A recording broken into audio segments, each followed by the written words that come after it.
Messieurs, vous êtes officier de l'armée de libération nationale de l'Angola. Quel est votre grade, s'il vous plaît? Monsieur, il faut connaître que nous sommes de la révolution. La révolution, il n'y a pas de grade. Après l'indépendance, on va parler de grade. Où est-ce que vous avez été formé comme officier? En Algérie. Ça a duré longtemps? Oui, nous fait là une année. Vous savez que là-bas, en Angola, les Portugais vous appellent des terroristes. Ici, qu'est-ce que vous êtes? Oui, les Portugais nous appellent les terroristes, mais nous ne sommes pas les terroristes. C'est lui qui est le terroriste. Nous sommes les responsables, nous sommes dedans de l'Angola. Pourquoi vous battez-vous? Mais nous luttons pour la libération de notre pays. Vous vous êtes souvent battu contre l'armée portugaise? Oui, nous luttons souvent, oui. Vous avez des armes récupérées au combat sur les Portugais? Oui, il y en a beaucoup qui nous récupérés. Il est arrivé, c'est trois ça pour montrer. Vous pouvez me les montrer? Pour montrer. Il y en a beaucoup qui se trouvent dedans de l'Angola. Celle que vous tenez, par exemple, c'est quoi? Ça, c'est les phares, les fabrications auberges. Et ceci? 7-7. La fabrication anglaise. Nous avons aussi MIG. Fabrication allemande. Mhm. Et les tenues parachutistes que vous portez, ça vient d'où? C'est les pays, les frères africains qui nous ont donné. Vous avez une casquette avec un insigne là, vous pouvez me dire ce que c'est? Et cette casquette-là, il y en a les drapeaux révolutionnaires. Il y en a c'est L, E, N, A. L'armée, la libération nationale angolaise. À Léopoldville, les chefs politiques tiennent régulièrement des meetings pour maintenir le moral des réfugiés.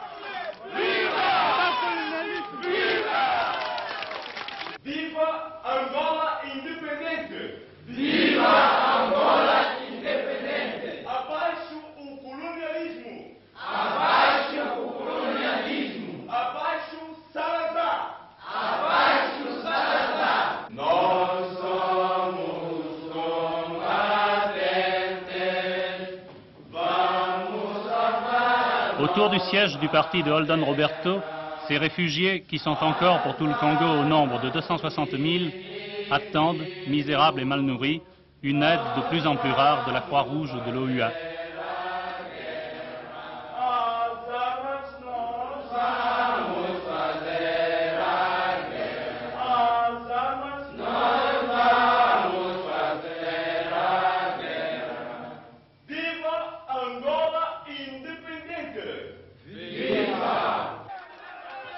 Des trois partis qui revendiquent l'indépendance de l'Angola, le plus connu, le GRAE de Holden Roberto, qui groupe le PDA et l'UPA, est actuellement en perte de vitesse.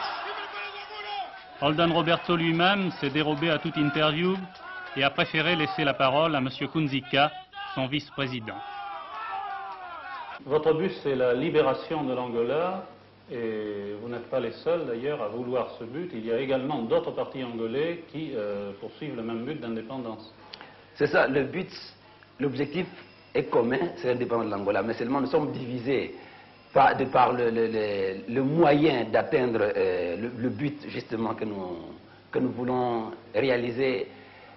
Et si vous avez entendu que nous avons des difficultés au Sénégal, c'est parce que certains auraient voulu être à la tête du gouvernement révolutionnaire de l'Angola. Ce sont des rivalités personnelles. Ce sont des rivalités personnelles, individuelles. Certains de vos adversaires accusent votre parti de racisme noir, de vouloir faire une politique uniquement africaine. Que pensez-vous de cette accusation? Nous ne sommes pas racistes.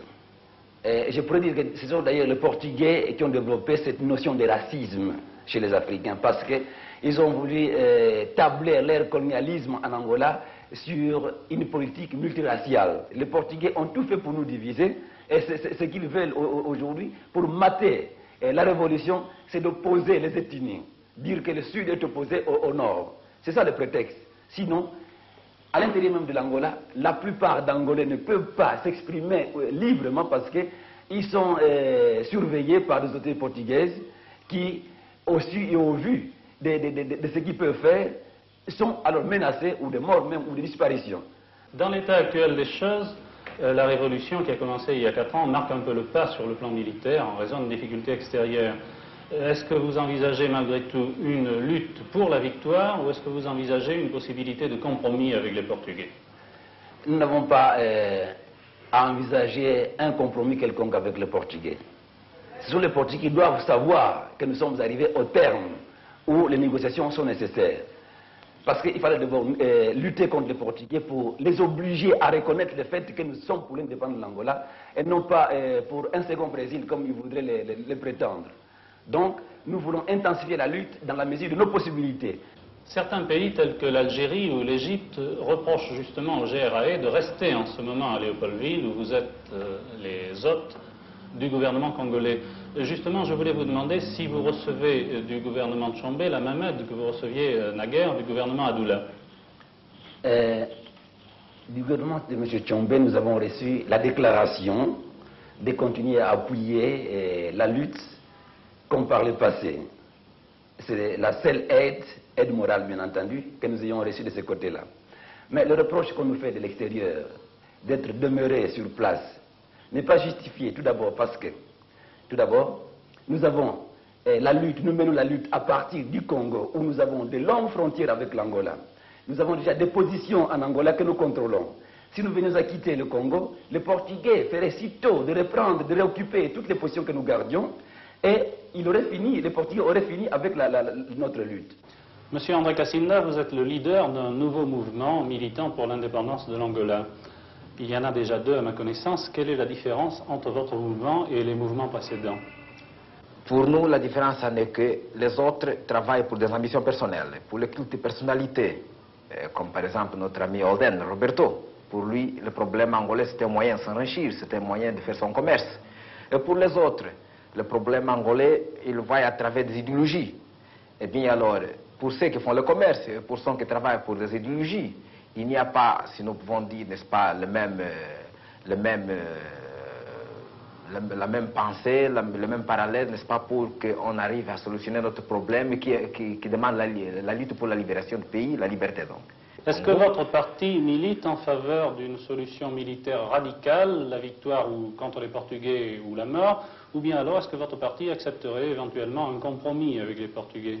Oui, nous cherchons la négociation avec le Portugal. Et si le Portugal nous refusait, probablement nous serons obligés, n'est-ce pas, d'arriver à d'autres moyens pour obliger le Portugal à négocier. Mais tout de même, pour le moment, comme nous ne sommes pas engagés dans cette destruction, si nous pouvons le dire, qui a été entreprise par Holden et ses collègues, il est possible que nous arrivons quand même à réunir les conditions morales que le Portugal reconnaîtra comme des conditions susceptibles de nous amener à une négociation.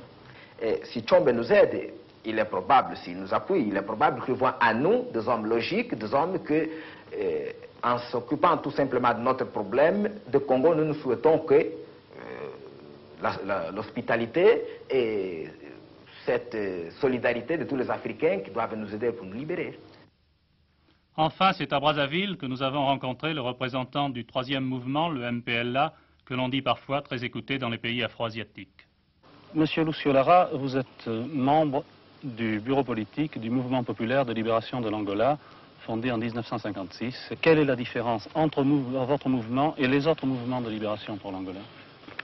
Bon, pour ce qui concerne la lutte, il n'y a pas une différence essentielle. Mais le problème, c'est que nous sommes nés en Angola. Et notre mouvement a été fondé en Angola. Donc, il est issu réellement des problèmes réels qui se posent au peuple angolais. Et c'est en cela qui consiste surtout la différence avec les autres mouvements. Ce n'est pas un mouvement ethnique, ce n'est pas un mouvement... Non, ce n'est pas du tout un mouvement ethnique, bien au contraire, il groupe les gens de toutes les régions du pays, ceux qui n'arrivent pas avec les autres mouvements, qui d'ailleurs se sont fondés à l'extérieur sans tenir compte des véritables conditions de notre pays. Certains de vos adversaires vous accusent de pro-communisme. Que pensez-vous de cette accusation? Bon, ça c'est une accusation tout à fait normale. Vous savez qu'en Afrique, quand un mouvement lutte pour une véritable indépendance de l'Afrique, quand nous mettons comme mot d'ordre la lutte contre le colonialisme et contre le néocolonialisme, là, on dit toujours qu'il s'agit du communisme. Ce n'est pas le cas, évidemment. Notre mouvement groupe toutes les tendances de l'Angola, même les tendances religieuses. On vous fait aussi le reproche d'être un parti d'intellectuels. Bon, ça nous flatterait d'abord, mais en réalité, nous ne sommes pas un mouvement intellectuel par les conditions même de notre peuple. Vous savez que chez nous, l'analphabétisme ronde environ 98%. C'est vrai que quelques dirigeants ont fréquenté les universités en Europe et cela ne donne aucun caractère intellectuel à notre groupe. Est-ce que vous pensez que vous arriverez à vaincre le Portugal ou est-ce que vous pensez pouvoir trouver un compromis d'entente avec lui? Non, je crois que le compromis, c'est très difficile. L'attitude du Portugal se maintient comme toujours, n'a changé en rien. Je crois que aussi ça s'est marqué par la présidence du Portugal, Salazar, qui est un individu un peu anachronique, il n'est pas avec le temps. Peut-être s'il y aurait un changement au Portugal, peut-être il serait possible de trouver une entente, un dialogue tout au moins avec les autorités portugaises. Mais à ce moment, c'est tout à fait impossible et nous marchons dans la lutte, nous sommes dans la guerre et nous comptons aboutir par ces moyens. Si votre mouvement réussissait à vaincre le Portugal et à prendre le pouvoir en Angola, quelle serait votre politique? Notre politique serait celle qui mène aujourd'hui l'OUA. C'est-à-dire nous sommes tout à fait d'accord avec les principes énoncés par la charte de l'Organisation unitaire africaine et nous alignerons sur cette voie parce que nous trouvons que c'est la plus juste, la plus réaliste face aux problèmes africains.